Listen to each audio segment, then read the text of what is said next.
The Bizarre Garfield Dark Ride. This is a older video, but I love Defunct Land. It's a long video, but I kind of want to lock in for this. And then we have a Chilling Scares vid after this.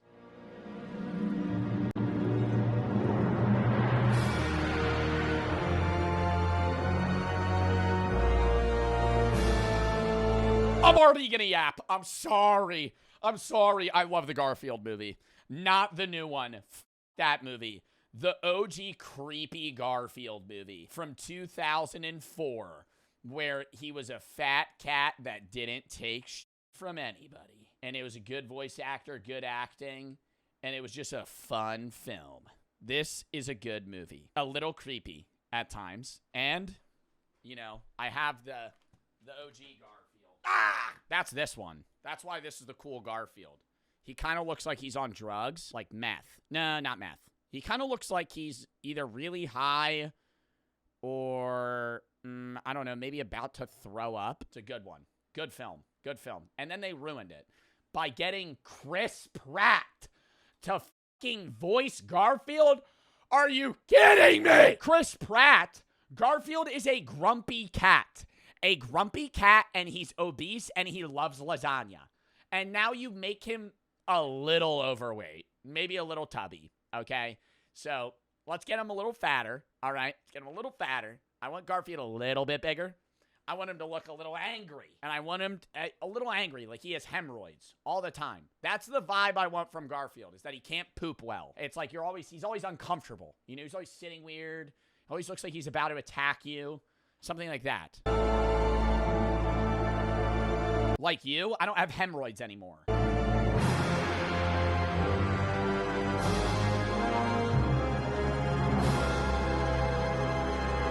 Yes, anymore, Chad. I'm not going into that story.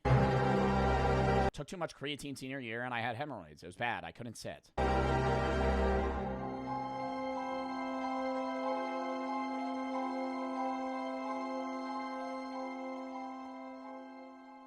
You said you had herpes one time? I know, I accidentally said that.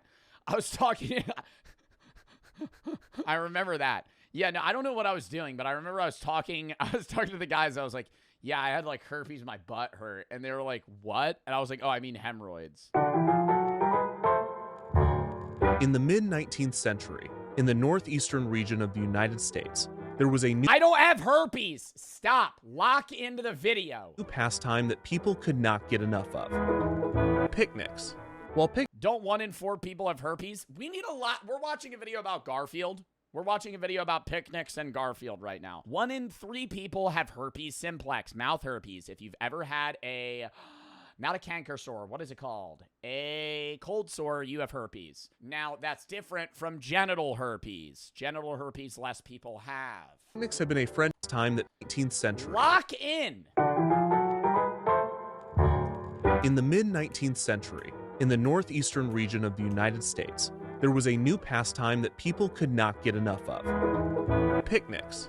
While picnics have been a French pastime for over a century, Americans did not begin to indulge in the practice until the early 1800s, and then eating food outside. Then it was almost exclusively for the eating food outside. That's a picnic. Okay. What defines a picnic? A blanket in a wooden basket with cheese selections and wine? For class. By the mid-19th century, though, people of all means were packing a basket, finding a picturesque location, and sitting on a blanket to enjoy a meal. Maybe somebody would bring a guitar and play some tunes. Maybe some couples would sneak off for some alone time. Maybe some guy in a boat would row by to watch. Everyone loves a picnic. And for those living near Pittsburgh, Pennsylvania, one of the most popular picnic locations was Kenny's Grove, a beautiful section of a farm owned by a man named Anthony Kenny. What the fuck does this have to do with Garfield? Oh my god. Located southeast of Pittsburgh. What the fuck does this have to do with? What the fuck does this have to do with Garfield? The cat started fucking eating lasagna? In the Mifflin Township, Kenny's Grove was a popular picnic location with a beautiful view of the Monongahela River Valley. The area would become so popular in the latter half of the 19th century that in 1898, the Monongahela Street Railways Company sought to create a picnic park at the end of their Mifflin streetcar line. The company leased land from the Kenny family and renamed the picnic area to Kennywood Park. This type of trolley park was common throughout the United States, and they were— Bro, I hate that old-fashioned, dude. It's probably 90 degrees outside in this fucking photo, and these motherfuckers are in full garb, dude. Full garb. I would die of heat stroke. I would be that guy that passes out at an amusement park.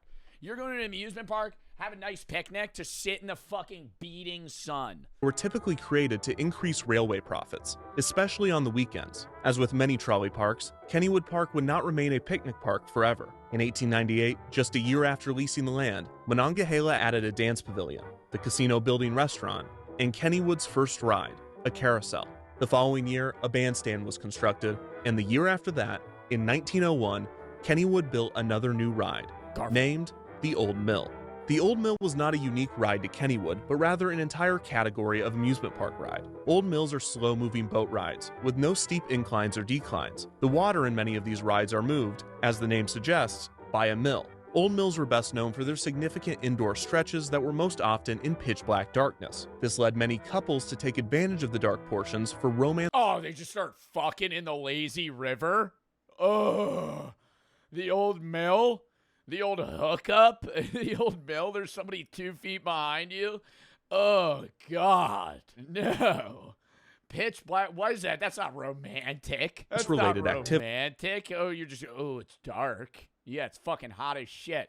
Leading to the Old Mill getting its more recognizable name, the Tunnel of Love. The Tunnel of Love. Dad, where was I conceived? The Tunnel of Love. Well, why would you ever ask your dad that question? That would be a weird question.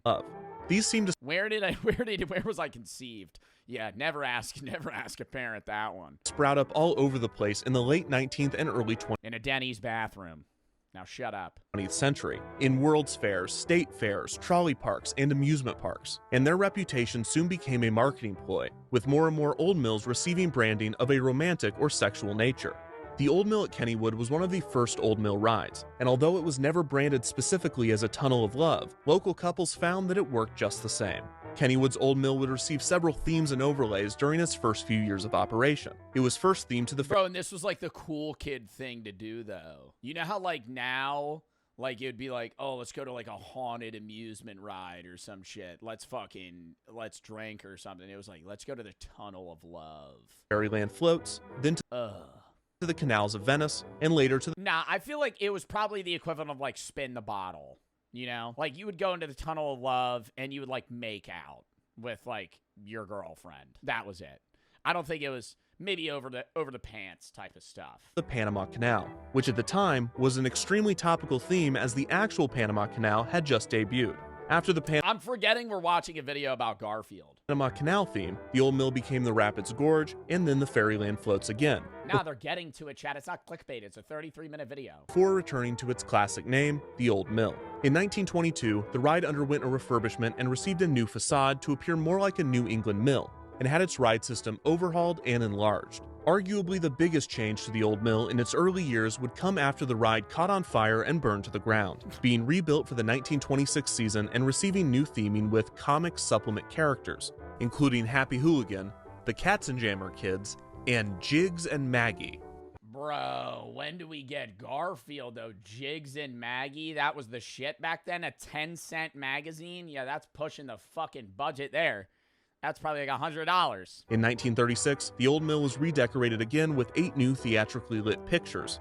Another major refurbishment to the ride occurred in 1940. During this season, the Old Mill received a renovation with new animations. The refurbishment featured 7 well-known characters from comic strips and cartoons, including Blondie, Popeye, the Lone Ranger, the Little King, Tarzan, Gulliver, and Little Henry. In 1957, I did not know of any of those outside of Popeye and Gulliver. Gulliver, and Little Henry. Because Gulliver's Travels, with Jack Black. In 1957, the Old Mill was themed to a trip around the world. The comic characters were replaced with scenes of Hawaii, a kangaroo in Australia, a tiger in Asia. No more Love Cave. An elephant in Africa, and even Santa Claus in the North Pole. The loading area was also given an animatronic band of monkeys that would play music for guests in the queue, which was apparently... Oh, he said Tarzan? Oh, I didn't think he said Tarzan. Auctioned off just 1 month before I started writing this video, although it sold for $2,300, which is... That doesn't seem like a lot. I think Kennywood fell off a little bit. The fucking OG, like little, you know, quartet here playing a bunch of stuff from the OG amusement park ride, only $2,300. It's more than I've ever spent on an animatronic monkey band. For the 1974 season, the Old Mill would receive its most significant thematic overhaul to date, becoming Hard-Headed Harold's horrendously humorous haunted hideaway. This re-theme sent... What a stupid fucking name. No, that actually just pissed me off. Hard-Headed Harold's horrendously humorous haunted hideaway. Why do we have a fucking 6-word all H's name for a ride? This re-theme sent riders through an Old West... You want to go for the 6H ride? Ghost town, with comical and frightening scenes of skeletons placed throughout the ride. Some of these figures were animated, and sound effects were added to a few sections. This is the first version of the attraction that has been well documented. Oh my god, haunted rides back then were probably so bad. Because even now, like, a haunted hayride sucks. The only time I'm getting scared is when they bring out the dude with the chainsaw. Because that's always scary. Corn maze, scary. Haunted hayride, not scary. Anything where I'm sitting and they're just bringing me through like a passage, not scary. And even back then, they probably had some weak-ass speakers. It would just be like...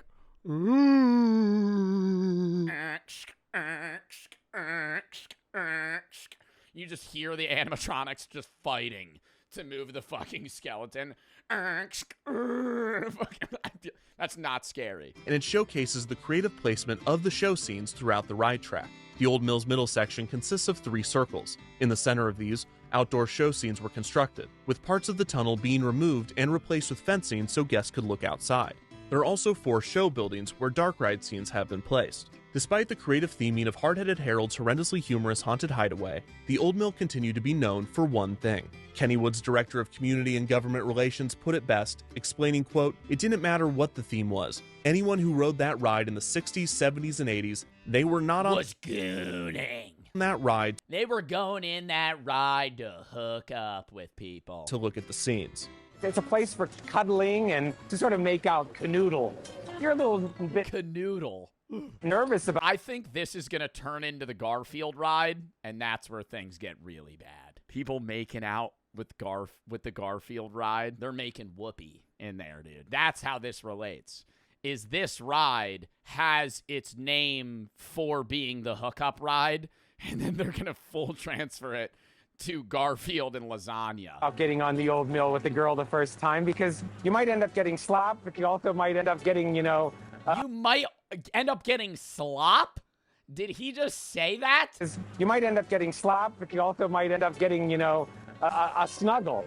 In 1984, the Pittsburgh Whoa. Post-Gazette... Oh, slapped. I thought he said slop. He was going to say you might get, in a casual Discovery interview, yeah, you might have, yeah, Kennywood's Hideaway Cave, dude. It's just the slop ride. Did a feature on the ride's reputation of romance. When interviewed, 15-year-old Missy Stash said, quote, "Everyone goes in there and really goes at it. You should see. Some of the boats come out and there's nobody in them." 61-year-old Ellen... What? Where do they get lost in the ride? They get out and just fucking just start like wandering in the back part of the rides. Recalling her Old Mill trips from the 1930s, remembered that the boys would bring string... Oh no, God, Grandma, no. Grandma, no. They used to bring lubed up wooden poles back in my day. Let's just say, things got a little crazy back then. Onto the ride. In the dark portions, they would brush the string along the necks of girls to convince them that there were spiders and water snakes in Okay, no, never mind. the tunnels, in an effort to hold them close through their terror. Another common occurrence was... Oh, so they would scare them to intimidate them into cuddling with them. Interesting. Seeing couples buttoning up their shirts while exiting the attraction. An uptick in romantic activity in the Old Mill was met with... How long was the ride where they were unbuttoning their clothes, getting it on, and then getting out? Like, is this like a 15-minute ride? Like, this shit's probably like a minute long. An increase in supervision from the park.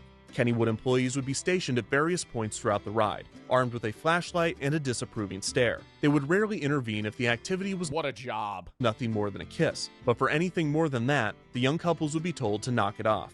Hey, buddy! He just got the strobe flashlight. Hey, buddy! Hands over the pants, pal. Over the pants, play buddy. No. At one point in the 1960s, Kennywood employees were given a plastic bat and were instructed that if they saw the They would start whacking people. You saw people making out. Hey! naked buttocks of any rider, they were to smack them with the bat. This was very effective and almost always prompted the embarrassed couples to quickly redress themselves for the remainder of the journey. This solution was Oh, they should have doused him in water.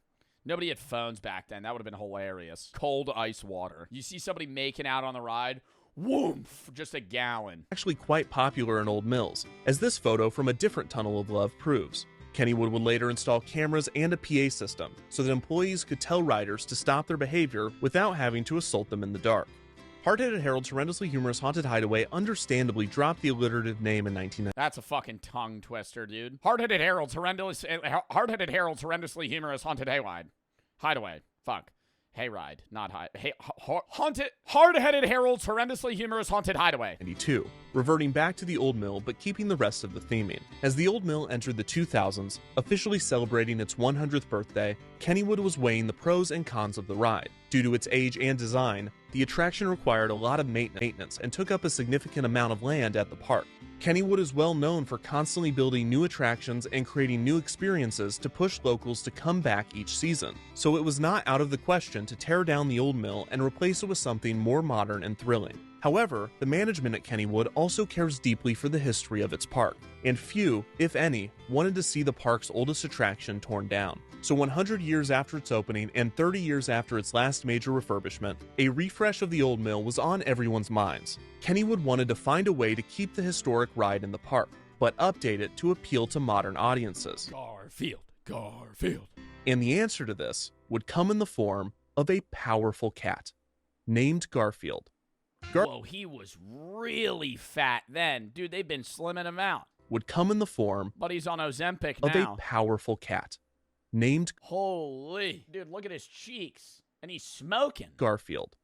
Garfield is a comic strip written by cartoonist Jim Davis that debuted in 1976. Hi there, I'm John Arbuckle. I'm a cartoonist, and this is my cat Garfield. Hi there, I'm Garfield. I'm a cat, and this is my cartoonist John. Stupid. The eponymous orange tabby cat needs no introduction. The general public is well aware of his love of lasagna, hatred of Mondays, and his trademark laziness. Garfield, along with his dorky owner John, John's naive dog Odie, and a cast of other recurring characters, quickly found their ways into the comic sections of newspapers across. I don't know anybody but John, Garfield, and Odie. Who the fuck is Liz, Irma, and Lyman? And what is that on Lyman's face? Is that a mustache? The country. By 1982, the strip was appearing in over 1,000 newspapers. Over the next 2 decades, as the comic and character rose in popularity, Garfield would spawn an unprecedented amount of merchandise and media, including toys, books, video games, TV specials, and much more. Despite Garfield being a household name and his face being on and itch.io horror games. And they're awesome. everything from tea kettles to lava lamps, he was noticeably absent in A Garfield lava lamp? I feel like that'd be unsafe if I used that today. That looks like it's from the 70s. Well, duh. amusement parks. It seemed that every major park chain had a classic cartoon character as a mascot. Disney had Mickey Mouse and Friends, Universal had Woody Woodpecker, Cedar Fair had the Peanuts Gang, and Six Flags had the Looney Tunes. Garfield's omission from the medium was not lost on his creator. In 1988, when asked if Garfield would enter the theme park business, Davis said, quote, "I wouldn't touch it. Never." And that's the history of Garfield and theme parks. Wait, 8 years But they paid his ass $1 million and he changes his mind. later, he changed his mind. Wonder why. For my money. In 1996, plans were announced for a 535-acre theme park to be located in Davis's home state of Indiana, near Indianapolis in Hendricks County. The project was named the Heartland Did that say $120 million park? The $120 million park would employ 1,400 people? What year is this? Oh, 1998. in Hendricks County. The project was named the Heartland Festival Entertainment Complex, and at the heart of the park would be Garfield's universe, a land dedicated to the character. This would include a character carousel, Arbuckle's picnic coaster, a ride called Garfield's Extreme Adventure, an Odie tongue slide, Irma's Diner, Odie tongue slide is where shit's about to get crazy. and Mama Leone's restaurant, which would serve, of course, lasagna. The park was planned to open in 1997 and was a joint effort between a Michigan development company and Davis's company, Paws Inc. Somebody said I will be going on that. The cost of the project was estimated to be $120 million. By all accounts, Davis was significantly involved in the park's design, even going so far as to have a special Garfield theme park planning room and even conceptualizing the more mundane aspects of the project, such as the garbage cans and restrooms. You get a piss in Garfield's mouth? On top of the design contractors, Davis reached out to other amusement park operators to consult on the project during its early stages. This was when Davis first reached out to the Kennywood Entertainment Company, which owned 5 small parks in and around Pennsylvania, including Kennywood in West Mifflin. A year after the announcement, the opening date was pushed back to 1998. Despite significant utilities and groundwork being completed, the project struggled to find the remainder of its funding. The following year, the park rebranded to Garfield's Adventure America and scaled back on its plans, opting to construct and Oh, so they didn't have everything that they said they were going to come out with. debut the Garfield area first, with the opening now planned for 1999. By this point, a significant number of Hendricks County residents opposed the project, even forming a group called Citizens Opposing Amusement Park, or COPE. The theme park was pushed back another year with a projected opening of 2000. That's an ironic name for people mad about something. In December of 1999, Kennywood officials attended the International Association of Amusement Parks and Attractions Convention and Trade Show. It is here that they learned that Garfield was available to license. It seemed that while Garfield's Adventure America was in a state of limbo, Davis was looking to integrate the character elsewhere, at least temporarily, and Kennywood Entertainment was reportedly one of his top choices, specifically the historic Kennywood Park as well as lake compounds in Connecticut. Kim Campbell, a spokesperson for Paws Inc., explained, quote, "Jim liked the long histories of both parks, the family-friendly atmosphere, and the fact that they were picnic areas. Jim said the parks were a perfect fit for..." I feel like they shouldn't have even made a ride, dude. You could have came out with like a Garfield's lasagna brand that would have just sold fucking heavily at amusement parks, at fucking frozen grocery stores. Like a Garfield's lasagna would have fucking hit. Garfield, who never met a picnic he didn't like. You didn't think that picnic stuff was gonna come back, did ya?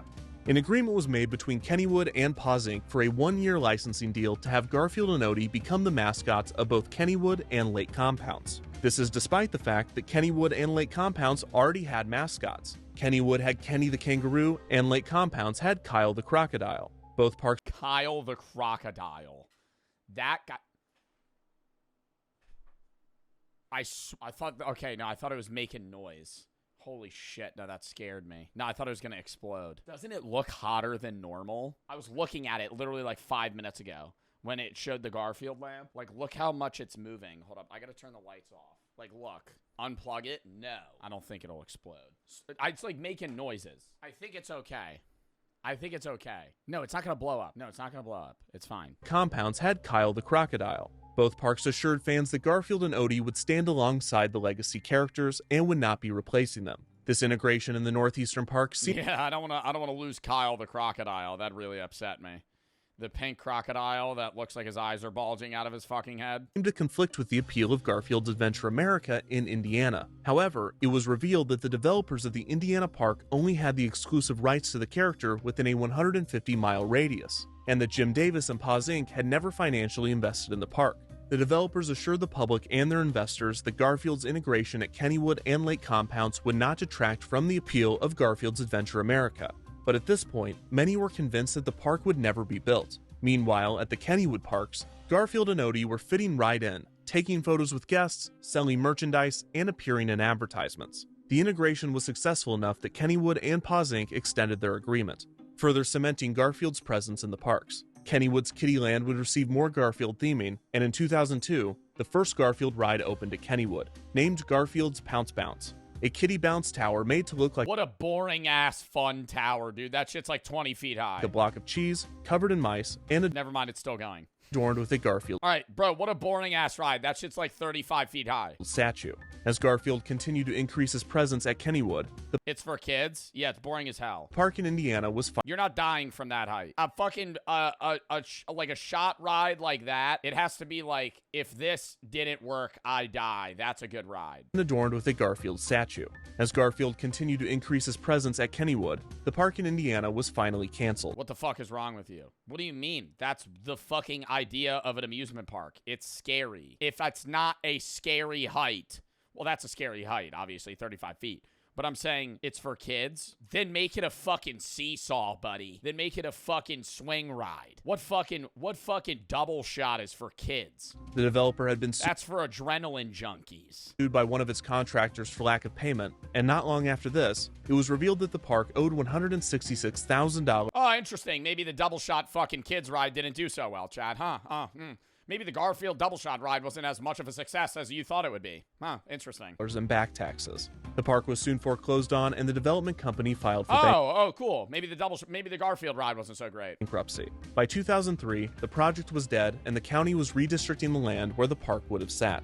Despite the failure of the park, Davis was still passionate about Garfield's presence in theme parks. And since he and his company already had a successful relationship with Kennywood, it only made sense to go all in on the Pennsylvania park. It was time for Garfield to get his own dark ride.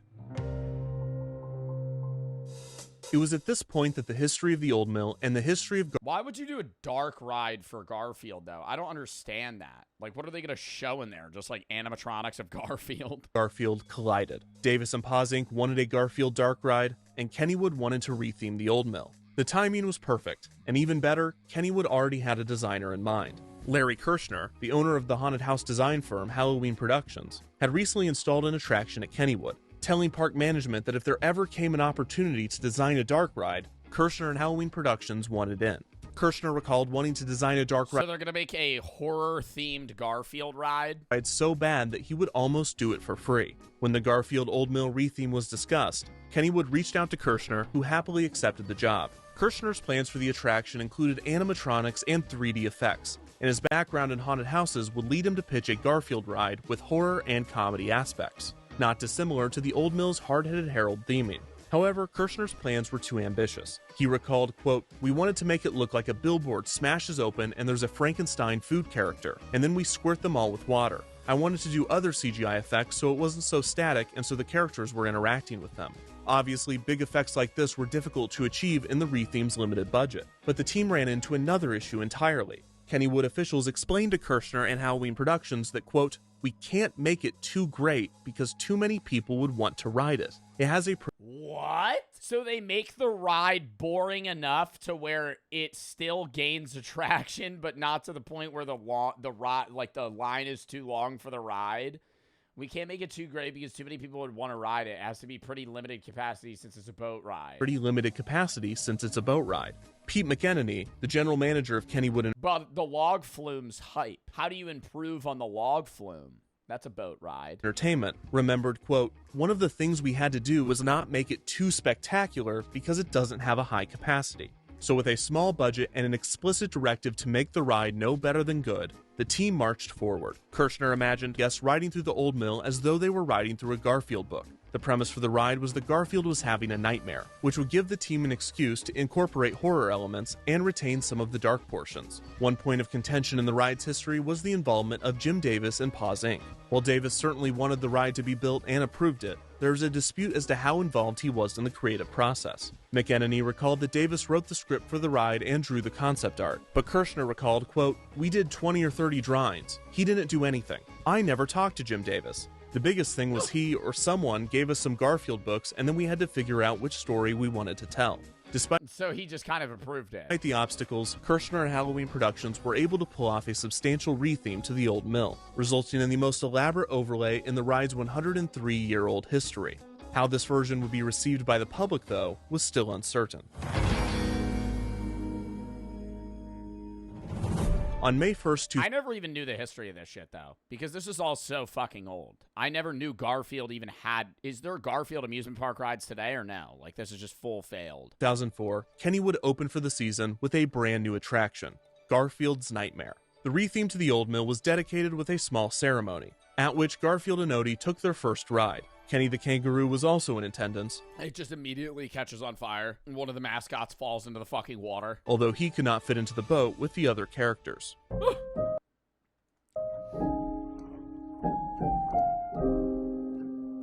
He's sad as shit about it.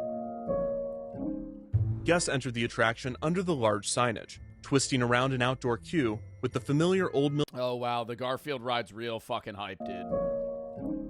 Guests entered the attraction under the large signage, twisting around an outdoor queue. Dude, grand opening, they got about 45 people waiting for this ride. Nice. With the familiar old mill show building intact, with a small adjustment. In the window of the mill house, a frightened Garfield could be seen inside as the shutters opened and closed. While waiting in line, riders viewed TV screens that explained the history of the ride and featured clips of Garfield. As guests entered the loading area, they were surprisingly handed 3D glasses to wear on the attraction. After riders loaded into their boat, they would take a left turn, passing a guard station revealing that the ride was covered in cameras. Reportedly, this was intentionally put in plain sight as another deterrent for romantic activity. As guests climbed a short lift hill, they heard a mysterious booming voice. This is the most frightening adventure you will ever be on. Unless you have cheese. I like cheese. So give me This is 10 years in the making. This is gonna be super scary unless you have cheese. some cheese and Enjoy your ride. After a right turn, guests went down a passageway covered in glowing advertisements for PepsiCo products, which was Standing in queue in line to get hit with a Ruffles ad. Oh my god. Yeah, this ride's about a 1 out of 10 right now. unsurprisingly Kennywood's food and drink vendor. This was also the first of many blacklight scenes, and the walls were splattered with fluorescent material, which was What, for the 3D glasses? definitely added by Halloween Productions during the refurbishment and was not the result of 103 years of bad aim. This is also where the 3D glasses came into play. Rather than being a stereoscopic 3D effect in which two images are made into one to simulate depth, Garfield's Nightmare used chroma depth, which diffracts colors through a holographic film. This results in certain colors popping into the foreground while others are pushed into the background. The warm colors, red, orange, and yellow, are the ones pulled forward, while blue, indigo, and violet Oh, so Garfield will look like he's in your face. are pushed back. This effect works best with bright primary and secondary colors, which inadvertently gave the ride a distinct color scheme. The chroma depth effect is commonly used in haunted houses, and Kirshner and his team Whatever ride this is looks sick as are fuck. industry leaders in the style. A benefit of the style Loki made me really nauseous, though. Oh my god. is that unlike stereoscopic 3D, riders could view the ride without glasses, and would not have the ghosting effect seen when watching a polarized or anaglyph 3D setup without glasses. A nice Yo, you know some fucking aura shit? Walking into a 3D movie theater with no 3D glasses and just watching the double fucking screen the whole film. Just giving yourself fucking eye problems. without glasses. A nice possible coincidence was that Garfield was famously orange, so the character would always pop to the foreground while the background and other characters in the ride would be painted with blue or green colors. If you'd like to try this out for yourself, you can find cheap chroma depth glasses online and watch a POV Oh, yeah. Okay, chat. Yeah, we'll continue the video in about, I don't know, maybe 10 days. Hold on, let me order some fucking chroma depth glasses. of the ride with the brightness turned all the way up. It's just like the real thing. After the product placement tunnel, riders encounter their first Garfield strip, which depicts Garfield falling asleep after a big meal, thus beginning his nightmare. The strips appearing in the ride were previously released Garfield strips and not created specifically for the attraction. After this, guests enter the first scene, in which Garfield's messy house begins to come alive, with the door swinging open and shut. Garfield's voice plays overhead, repeating, I never met an ice cream truck I didn't like. Another strip depicted Garfield depressed that he couldn't catch the ice cream truck.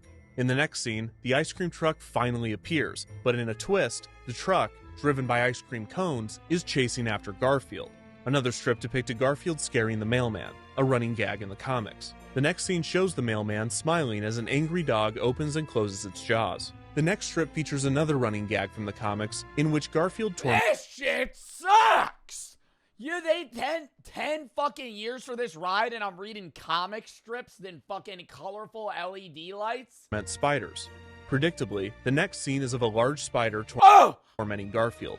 This pattern continues with another running gag, Garfield eating a fish in a fishbowl. followed by a scene of a fish eating Garfield. The most terrifying part of the ride thus far is arguably this chair.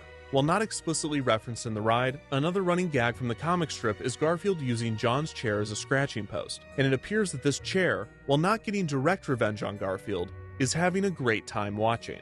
The next scene shows Garfield's vet Liz holding a giant needle, with Garfield tied up by a rope, held by an Igor-type character. The needle would blow a puff of air onto riders. Another strip depicts Garfield attacking the Oh my god, that's like the cheapest scare on fucking amusement rides. The air canister that just goes and just hits you in the back of the neck. And you just go, oh, that's the whole scare. That's the one scare in the whole ride. pizza delivery man. And the next scene shows the pizza delivery man and evil pizza boxes attacking Garfield. The next strip and scene is a break from form. The strip depicts Garfield mentioning that he's going to the kitchen, with a depressed-looking John saying nothing. The next scene is one of the most difficult to decipher. On the right side of the boat, the appliances in the kitchen have come to life in menacing fashion, while boxes of lasagna have formed a kick. You know, they got the directive, they need to make this ride good, not great. I think they went for bad, not good. Line on the table. I think they went for dog ass, not semi-watchable. On the left side of the boat, a terrified Garfield is surrounded by an evil-looking John and a monstrous Odie, who appears to have torn off his And a big wiener locked up. long tongue and wrapped it around his body like a coat. There is also a zombie hot dog monster strapped to a table wearing sunglasses. The final strip and scene shows John asking Garfield to catch mice, which Garfield refuses to do. In the comic strip, Garfield will eat just about anything besides mice. Despite this, in Garfield's nightmare, the mice still want revenge on him, cooking up a cat stew. As the ride nears its end, the characters that were tormenting Garfield moments ago That's near the end. are now lined up, smiling as the boat passes. Garfield's voice instructs guests that a photo op I mean, maybe this would be a little uncanny for like a 6-year-old, but like, what age would this not be scary? 10? is coming up. Oh, yeah. Yeah. And a photo opportunity coming up. Doesn't get any better than that. And a photo opportunity coming up. And by the way, I'm a little thirsty. And you know what would quench that thirst? A Pepsi with some salty Ruffles. I love Ruffles chips. I'm Garfield.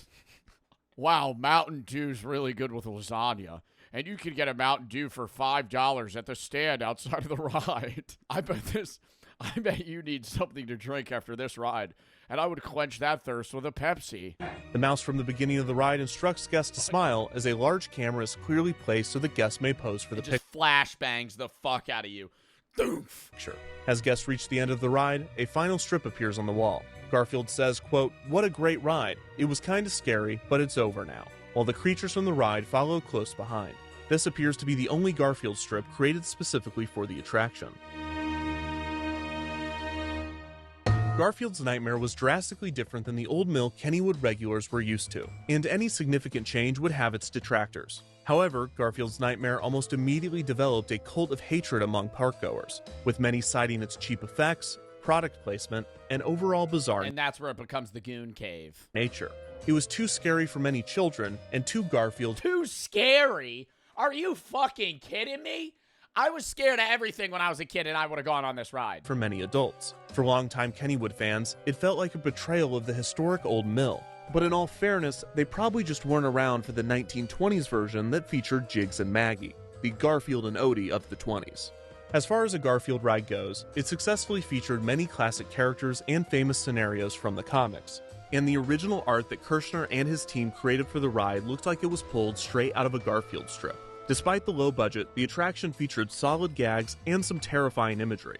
But who cares what Kennywood regulars, Garfield fans, or even children think? The real demographic that matters is the one that gave the old mill its century-long reputation: young couples. In a Pittsburgh Post-Gazette report before the ride's Oh no. opening, Kennywood officials assured fans that, quote, "We haven't messed with what made the old mill," which the Gazette took to mean that, quote, "couples will still be able to find a suitable spot along the way to, exchange pleasantries." This Wow. The ride is doing so bad that they're like, okay, you guys can hook up in there. It can be the Goon Cave. That's fine. It's just go on the ride. Just go on the ride. persistent mentioning in official media of the ride's reputation as a love tunnel sent me down a rabbit hole that I could not have anticipated. Full disclosure for anyone that is not aware, Oh no, this is going to get disturbing. every amusement park ride you have ever been on or will ever go on has been the setting for some funny business. whether it's at your local amusement park or King to Ka. You were ratchet strapped into King to Ka. You're not kissing somebody in King to Ka. You could barely move your head. Nitro, El Toro, the Hulk, yeah, fucking Superman. What are you doing? we're at Walt Disney World. You can't move. If you can be seated Walt Disney World. within arm's reach of another What's that one? Oh, that's what it is. If you could sit next to somebody, there's some funny business. What's the one ride where it's like, it's a small world after all? person, someone has found a way to do something on that ride. I talk about amusement park rides all the time, and I never mention this because it's Oh, that's Small World? Oh, it's just, okay, never mind. never notable. It's just a given.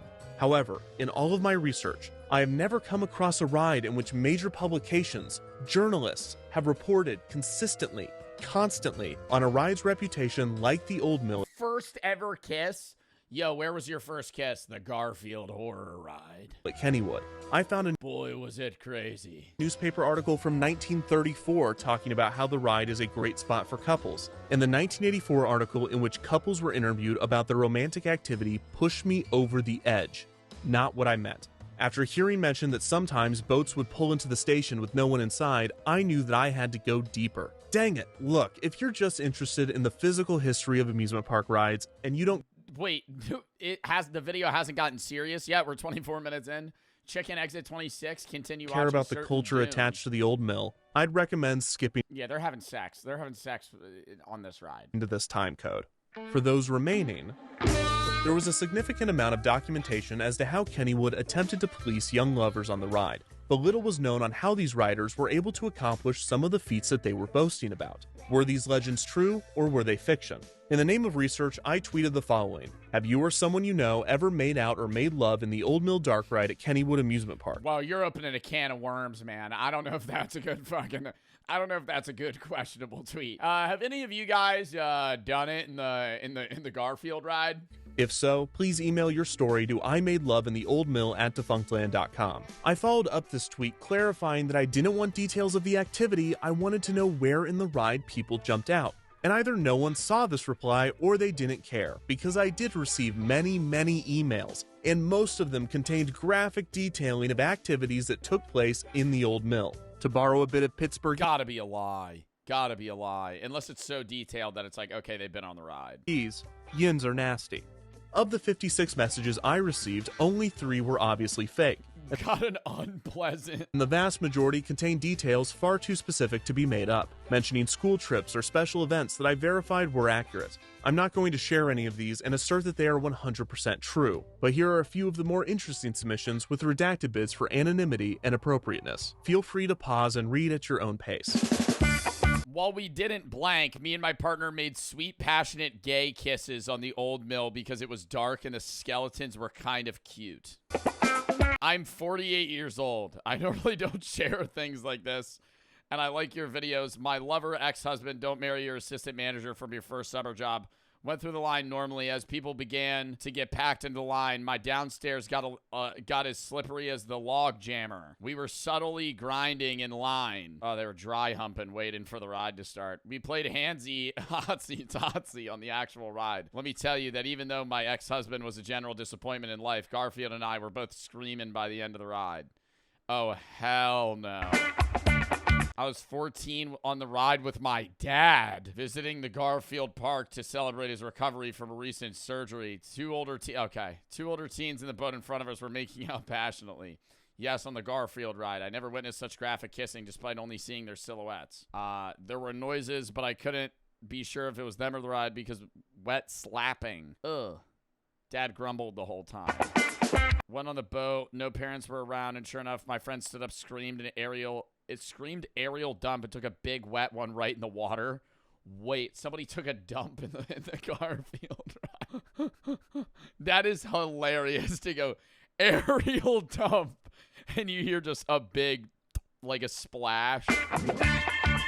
Made out with multiple people. Oh my God, it's all redacted. In the end, the email submissions did provide a few interesting insights. First, smart couples would come in packs, try to space out their boat departures as best they could from other riders, and then run their hands on either side of the boat to slow their motion, thus extending the ride and their time in the dark. Second, there are at least 2 people who claim to know someone that was conceived on this ride. Maybe it's Conceived. Bro, no way somebody was fucking conceived on the Garfield ride in fucking Kennywood. you. Third, most surprising, the Garfield overlay did not deter many people from treating the old mill as the same tunnel of love previous generations had enjoyed. In fact, the majority of my emails were about acts of passion that Dude, there's people right next to you on the boat. That's what I don't understand. Like, if you look, there's 5, you can fit like 4 to 6 people here. Are they getting on a lone boat? Like, there's no way you're just having like fucking sex right here and there's somebody right there. theming diminished the place in the neon-lit tunnels of Garfield's Nightmare. Some people noted that the Garfield theming diminished the aura of romance, while others admitted that they believe it added to it. Some even purposefully sought it out. Maybe ironically, maybe Both very big Garfield fans. not. As one emailer so eloquently put it, quote, Garfield knows all of our sins. Perhaps the greatest sin, though, was the lack of upkeep and proper maintenance that Garfield's Nightmare experienced. Within just a few years, the screens in the queue were removed, and many of the effects in the ride stopped working. The audio cues were off or missing, and the video of the mouse at the beginning sometimes wouldn't play. The neon Then why the fuck did they continue the ride? paint started to fade, diminishing any effect the 3D glasses had. The 3D glasses themselves would often not be handed to guests, and it seemed they were eventually phased out altogether, although they would reappear Dave and David. infrequently. When guests were given 3D glasses, the often rambunctious riders would make a game out of throwing them onto the ride, trying to land them in the mouth of the dog or hit certain objects. Oddly, the upkeep of the ride was so poor that the whites of the eyes of the characters in the blown-up comic strips were either faded or removed, resulting That actually makes it so much more creepy. in them appearing That actually makes the ride better. permanently blackened. All of this somewhat added to the uneasy nature of the ride, but it really just showed the attraction's lack of upkeep. Other than this, the ride lived a quaint, quiet existence, with no major changes or updates. Year after year, Kennywood would open for Like, if the ride started falling apart and then like the animatronics or like the audio cues were just like that would just be weird. the season, and Garfield's Like, that would be a better ride. Nightmare would open with it. In 2007, a Nintendo DS platformer named Garfield's Nightmare was released. But besides the title, the game is in no way connected to the ride. In 2011, the Garfield comic strip featured Garfield, Odie, and John going to an amusement park named Kittywood, which appeared to be a parody of Kennywood. After 2008, Garfield and Odie were phased out as Kennywood mascots and stopped appearing in advertisements. Kenny the Kangaroo reclaimed his throne in West Mifflin and even got a sidekick. Does he look familiar? No. It's the sign. It's the Kennywood sign. I can't believe this place is still open. How do they, like, yeah, it's Pennsylvania, but how does this place make money? How does this make money? Your mascot's the fucking sign for Kennywood? That's so ass. That's like that's the most boring mascot you could fucking have. Like, that actually upsets me. It's very popular. The Kennywood Arrow mascot is very popular. It's original. I don't care if it's original. That shit sucks. What's your mascot? The sign of the business. You can meet the sign. Kennywood would eventually integrate Thomas the Tank Engine and the Pittsburgh Steelers into attractions at the park.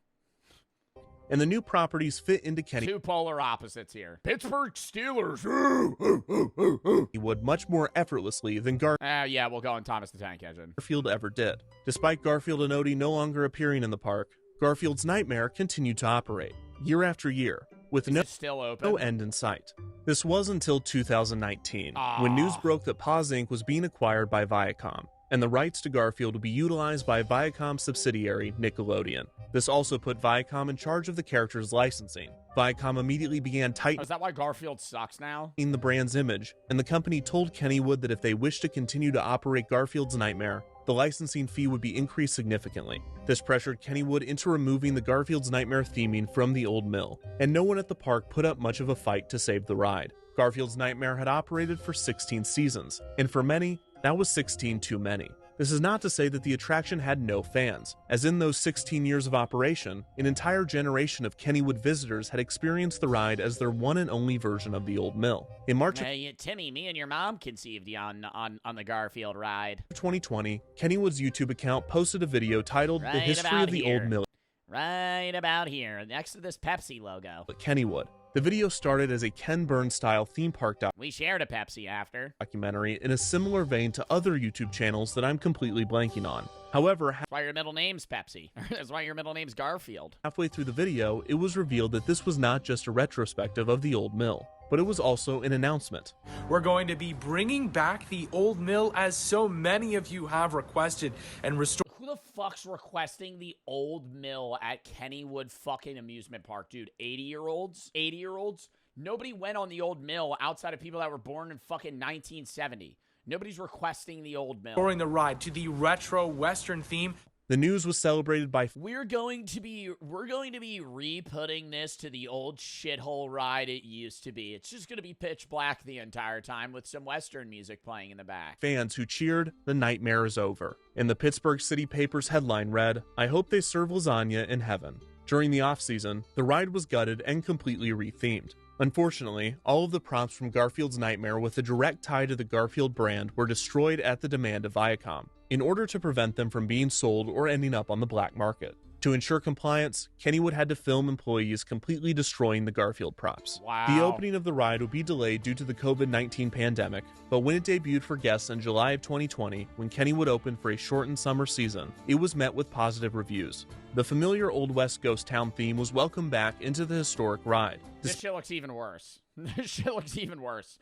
It's just a skeleton with some fucking, like, LED painting. Despite the massive overhaul, the new theming utilized multiple props and effects from Garfield's Nightmare. The new Old Mill also had multiple tributes to Kennywood history, including references to previous Old Mill iterations. For instance, the appearance of a character named Harold, referencing Hard-Headed Harold's horrendously humorous haunted hideaway. The scenes also featured multiple orange tabby cats throughout the ride, and a tombstone in a graveyard read, "G Nightmare. I hope there is lasagna." Damn, that's kind of cool, though. The Old Mill at Kennywood is the world's oldest operating Old Mill attraction, and this is not by coincidence. Kennywood is a historic park whose employees and visitors care deeply for its history. While Garfield's Nightmare was not necessarily a beloved attraction, the rethemed Kennywood's successful because of its long-term fans. played an important part in extending the life of this historic ride. While some might remember Garfield's Nightmare for its neon paint and surreal visuals, like any Old Mill retheme, most Kennywood guests will remember the attraction for something else. While most of the emails I received detailed explicit and often I gave incredible, I'm assuming, head to a guy on the ride. After the first bend, once you're probably in the tunnel with Garfield panels and the Pepsi ads, something on him. That could be a million things. I don't even know why I'm telling you this. What does that mean? Threw up on him? Ooh, what a bad, ooh, yeah, that's definitely what it is. disgusting acts of passion that took place on the Old Mill. My takeaway was not that the ride should be burned to the ground for the good of the general public. In fact, it was quite the opposite. The romantic activities that happened within the walls of the Old Mill, as humorous and crass as they could be, reminded me of something that I've always believed. Theme and amusement parks are special environments, where some of our strongest memories are formed, whether that's thrill, imagination, or even love. Hearing people of many different generations share how this one ride impacted them was surprisingly moving. To hear stories of young angst, the nerves of going on the ride with someone you had a crush on, the scariness of having your first kiss, and even missed opportunities, lost loves. Oh, it's thunderstorming. For one rider who grew up in a small town, the dark tunnels of the attraction were the first place he felt safe kissing his boyfriend. For a married couple, a trip on the Old Mill made them laugh and feel like they were in high school again. When the messages weren't overtly erotic, they were actually beautiful, and a good reminder of why I love talking about these parks. They are memorable and exciting places where it's as much about riding the attractions as it is who you are riding with. And some Yo, that's facts. Defunct Land, bringing in the nostalgia. I will say the first amusement park experience is the best amusement park experience you're ever going to have. At a good one. Not like some like bullshit ass ride where they have like a Ferris wheel and something else. I'm not talking like a county fair. I'm saying like your first experience at like a Six Flags or Universal or even a Kennywood, somewhere where they have big rides. Very memorable. WVed. Picks over the sub.